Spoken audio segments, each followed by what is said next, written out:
Greetings! In this video we are going to be looking at page number 24 of the Christopher Parkening Classical Guitar Method Volume 1. Now, in this video we're going to be looking at strings 3, 2, and 1, our open strings, and just reading those notes, identifying them, and applying some rhythms to them, and then we start to get the bass notes going also.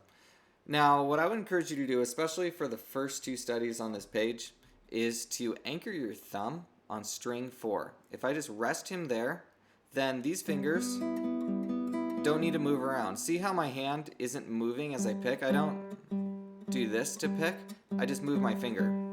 If you do that, then you don't really lose where the string is, and you won't be bumping other strings as much, things like that. So watch out for that. Try anchoring that hand, and it's going to be a lot easier. It's the opposite of on the last page, well, page 22, when I talked about how we're going to anchor these three fingers, and our thumb's going to know where he's at because he's just gripping in one spot. And we can just kind of feel our hand opening up and closing. There's a sense called proprioception, which refers to if I'm in some sort of strange pose, I can feel the positioning of my body. So proprioception is this awareness of my own physical position. You know, if you're in some strange pose, you're going to feel it.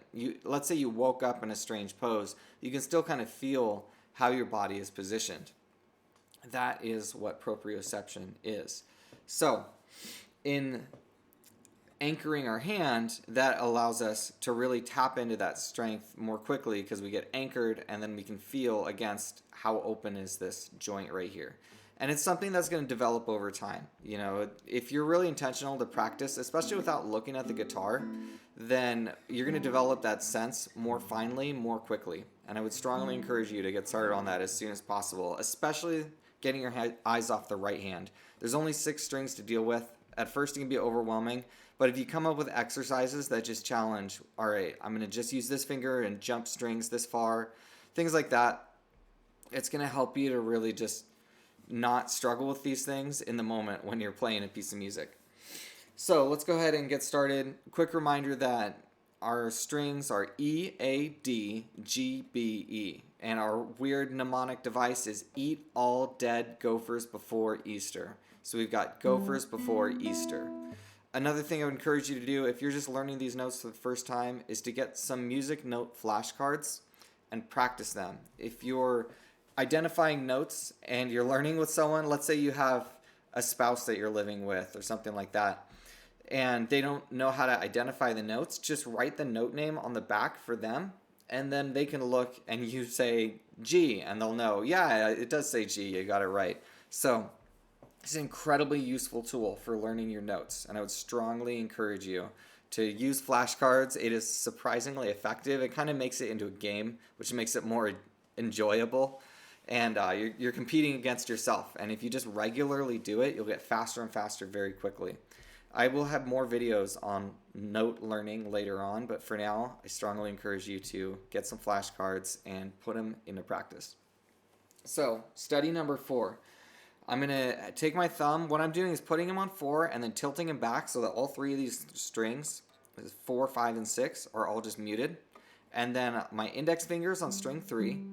My middle finger is plucking string 2, and my ring finger gets string 1. So here we go. I'm going to go ahead and just read through this piece really quick.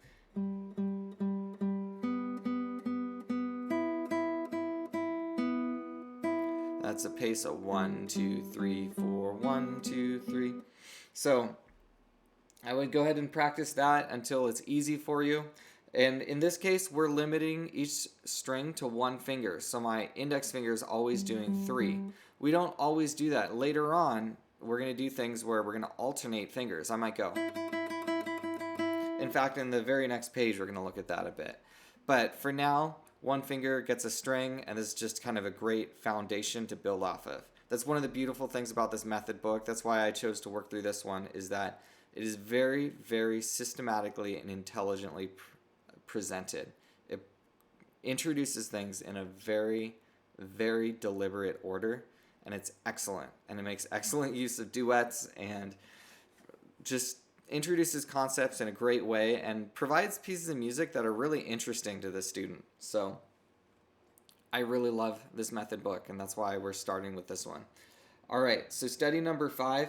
This one can really mess people up a lot, and I would encourage you, don't rush. The biggest tendency I see in students to really not assimilate this one well is they just want to rush through it and play all the notes fast instead of really understanding the rhythm, breaking down the patterns. And part of it is that your brain is going to learn to chunk the information. So for example, you'll see that first set of 4 notes with one stem and see it as a grouping and be able to see it and know what it means. And then you'll recognize that the first 3 groupings are exactly the same. And then those other 3 groupings in measures 3 and 4, they're all exactly the same with each other, and they basically just inverted that first grouping. Now, if you're new to reading music, you're just seeing a lot of notes. But just stick with it. It's one of those things where when you're new to something, your brain just has to take in all the smallest little pieces of information. It's like learning to read, and you have to learn letter by letter by letter, and then you're trying to read groups of letters, and you sound them out individually. But eventually, your brain just starts to see groups of letters as opposed to individual letters. When you're reading music, your brain is going to do the exact same thing. At first, it's going to see note, note, note, and eventually it's going to see groups of notes and gestures, musical ideas. And it just takes repetition, time, hard work, practice, and it'll come. It'll get easier. It's not learning to do something that's harder and harder and harder. It's actually making it easier and easier and easier. And if you have that mentality, it starts to be a little more exciting, at least for me. So this is what this one sounds like. I'm going to do about ba-da-dee-da-da-da-dee-da, about that pace. 1.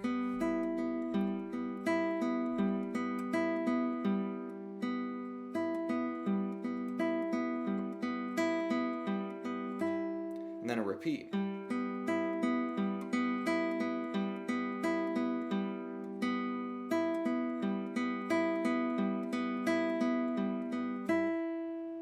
Oh, I ignored the repeat on the first piece, study number 4, first piece on this page. So I apologize. I messed up yet again. If you've been watching my videos regularly, you may have noticed a theme in my videos of making mistakes. But that's okay. Life is short, and let's just keep moving forward. So, study number 6. Now we actually have to use a bass note. And I think that this breakdown, a way to make it sound really interesting is to actually play that first note like it's a dotted half note, so it lasts 3 beats. If I do that, so I go 1, 2, 3, 1, 2, 3, 1, 2, 3. And then here's what I do with the bass notes. I do short, long, rest, short, long. It starts with a rest on beat 1. So rest, short, long, rest. So right at that first beat, I cut it off. I go 2, 3, 1. So here's what it sounds like all together. It goes.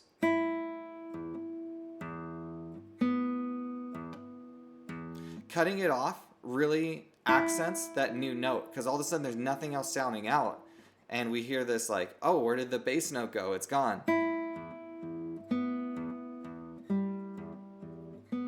Something like that. And it's taking something that's pretty simple and starting to make it sound like actual music. Someone else could be playing something over the top. Someone could play something over the top of that, and it starts to kind of have a groove and sound neat. So I would encourage you to, if you're intermediate or advanced and you're trying to figure out like, well, how do I take this simple stuff and really breathe life into it, make it interesting?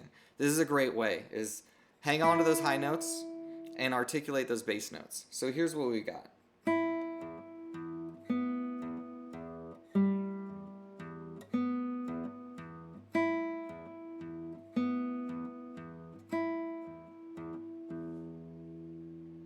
At the end there, I do short, short, long, instead of short, long, long. Just think it sounds better. So there you have it. There is page 24. There's some ideas for how to tackle this if you're a beginner, and how to really dress it up if you're intermediate and advanced and want to just really develop that control and get a more crisp professional sound. So wrestle that out. Thank you very much for watching, and I hope this helps you to achieve your goals as a musician. God bless.